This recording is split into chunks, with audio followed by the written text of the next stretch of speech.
po yung mga kasapi ng CPP-NPA ay mga kapwa Pilipino tayo.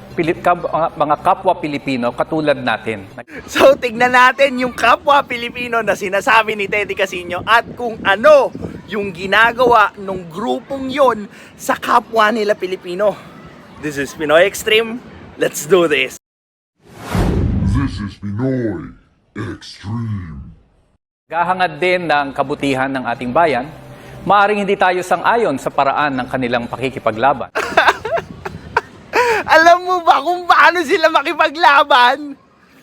Ina-ambush nila yung mga relief goods na para sa mga nasalanta. Ina-ambush nila yung mga walang malay.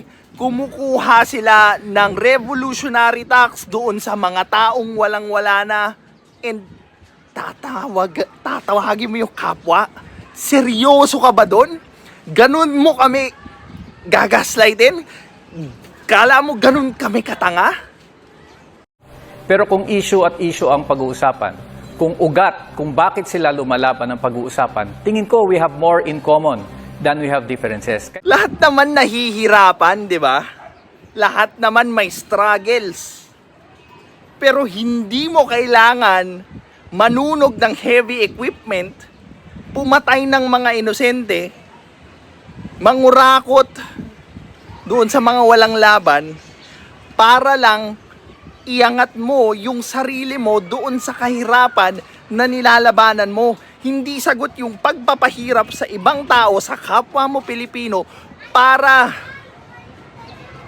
umangat din yung buhay mo. You can always deal with the problem in a much less violent way. Kaya para ho sa akin, dapat hindi sila tratuhing terorista, dapat hindi sila tratuhing kaaway. Pero bakit yung mga Pilipino, kapwa nila Pilipino, ginagawan nila ng masama, tinatrato nilang kaaway? 'Di ba? Kung totoo yang sinasabi mo, dapat i-give up nila yung armed struggle nila dahil yung kasama nilang gagawa ng solusyon doon sa problemang gusto nilang masolusyonan yung kapwa nila na pinahihirapan din nila mismo. Sasabihin mo, naghihirap yung lugar mo or lugar ng mga NPA, pero anong ginagawa nila? Sinisira nila yung mga heavy equipment, sinusunog yung mga cell site. And do you think that action would bring progress to your place? Seryoso ka ba dyan? Hindi man kayo yung only source ng paghihirap ng bansa, and yes, I understand and I admit there are corrupt politicians, corrupt people, pero you guys are one of the source ng pagpapahirap sa Pilipinas. You are just turning it into some gaslighting moments na papalabasin nyo, kasalanan ng gobyerno to eh. Kaya mahirap yung bayan namin kasi corrupt sila, kasi ganito sila. Pero never nilang tinignan yung actions nila na nagre-resulta sa paghihirap ng mga tao doon sa lugar nila. Sabihin na naman kasi yung sistema, kasi dapat palitan na yan eh.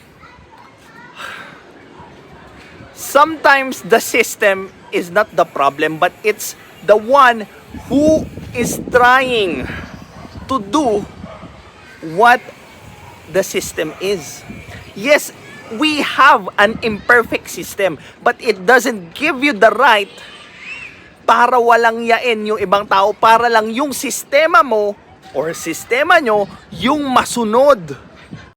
Dapat magkaroon ng engagement sa kanila at yung peace talks ay isang paraan para mapag-usapan at para hanapan ng paraan para paano magtutulungan para alam nyo naman kung saan nila ginagamit yung peace talks parts na yan.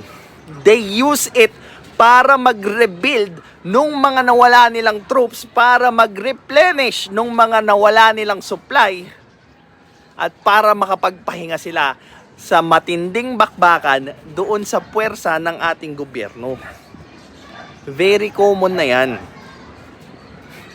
It's not even a secret. It's just you guys trying to gaslight Filipino people on what is really happening behind the scenes.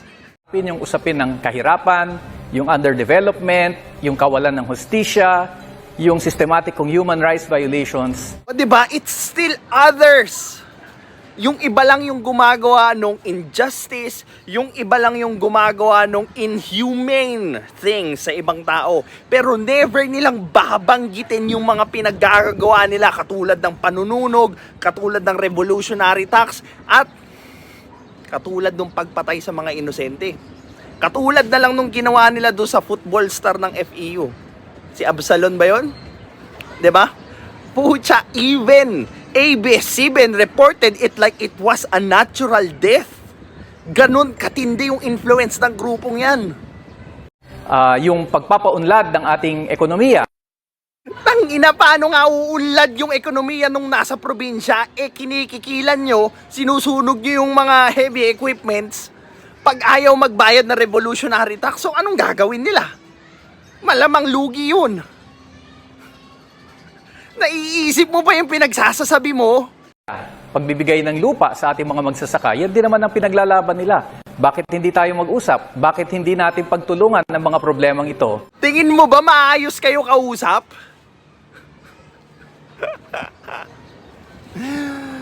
Kung maayos kayo kausap, sana nakapaglahad na kayo ng isang method. Isang feasible method. At hindi ko nakikita kung bakit aayawan ng gobyerno yung suggestion nyo. Kung yung suggestion nyo lang, mamigay ng libre, puro ayuda, babagsak ang gobyerno. Mauubos yung pera ng tao dahil nga, palamunin kayo, hindi, joke lang. Dahil nga, 'di ba? Ayaw nyong magbigay nung share nyo doon sa bansa natin. Puro kayo kabig, puro kayo hiling. Ginawa nyo ng genie yung gobyerno. 'Di ba?